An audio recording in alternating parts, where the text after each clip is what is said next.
Hi Sanju family అందరికీ శుభ సాయంత్రం. హోలికా దహనం టైం వచ్చేసింది. నైట్ టైం 10:30 అయ్యేసరికి అందరూ ఒక దగ్గరికి చేరారు. డప్పులతో అందరినీ ఇన్వైట్ చేసినట్టు మొత్తం ఆ బస్తీలో అందరికీ ఇన్వైట్ చేయడానికి వెళ్ళారు. తర్వాత చిత్తి మంటాన్ని మొత్తం పేర్చి హోలిక ప్రహ్లాద్ విగ్రహాలని పెట్టి అక్కడ పూజను కూడా చేశారు.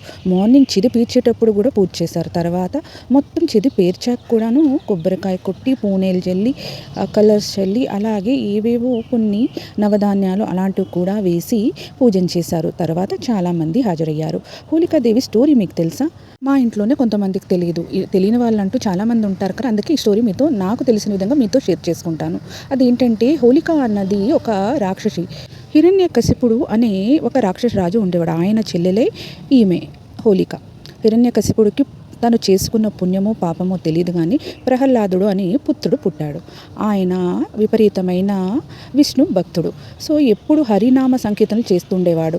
అది వాళ్ళ నాన్నైన హిరణ్యకశిపుడికి నచ్చేది కాదు. సో అది మానమని ఎంత వారించినా వినేవాడు కాదు. అందుకనే ఆయన్ని చంపాలి అనే ఆలోచనతో చాలా విధాలుగా ప్రయత్నించాడు.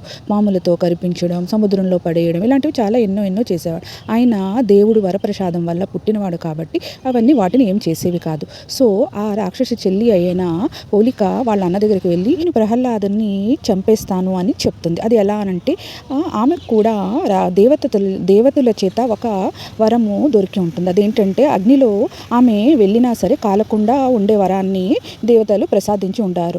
సో నేను ప్రహ్లాదుని పట్టుకొని అగ్నిలో కూర్చుంటాను, మీరు నా చితి పేర్చండి, అగ్గిని వెలిగించండి. సో నేను తనని పట్టుకొని ఉండడం వల్ల నేను కాలిపోను కానీ ప్రహ్లాదుడు కాలిపోతాడు అని చెప్పి ఆ చితిని పేర్చుకుని ఆమెనే కూర్చుంటుంది, అగ్గి కూడా పెట్టమంటుంది. కానీ ప్రహ్లాదుడు హరిభక్తుడు కాబట్టి హరి దగ్గర రాక్షసులందరూ ఒక చిన్న పురుగులతో సమానం. అందుకని హోలికనే దహనం అయిపోయి ప్రహ్లాదు మాత్రము క్షేమంగా బయటకు వస్తాడు. చెడుపైన ఎప్పుడైనా మంచితనం విజయం సాధిస్తుందని ఒక నమ్మకం. అలాగే దీనివల్ల మనకి ఒక దృఢ నిశ్చయం అన్నది ఏర్పడుతుంది. హోలిక దహనం లాగానే హిరణ్యకశిపుడు కూడా ఉగ్ర నరసింహ అవతారంలో వచ్చిన హరి చేతుల్లో సంహరించబడతాడు. ఇదే హోలిక దహనం స్టోరీ. మరొక అందమైన వీడియోతో మళ్ళీ కలుద్దాం. ప్లీజ్ నా ఛానల్ని సబ్స్క్రైబ్ చేసుకోండి.